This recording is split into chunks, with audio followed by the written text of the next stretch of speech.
சேர்ந்த மன்னன் எடுத்துக்கொண்டு போக எண்ணம் கொண்டான். அலறு ஓட்டை காவல் அதிகம் கண்டான்.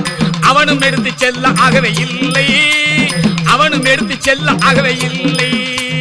18ஆம் படி கருப்பா ஏகருப்பா ஏகருப்பா பக்தியுள்ள கருப்பசாமி வாகருப்பா வாகருப்பா 18ஆம் படியோனே ஏகருப்பா ஏகருப்பா பார்வோட்டும் கருப்பசாமி வாகருப்பா வாகருப்பா அழகர் கோவில் காவல் புரிய ஏகருப்பா ஏகருப்பா வழக்கம் பெற்ற கருப்பசாமி ஏகருப்பா ஏகருப்பா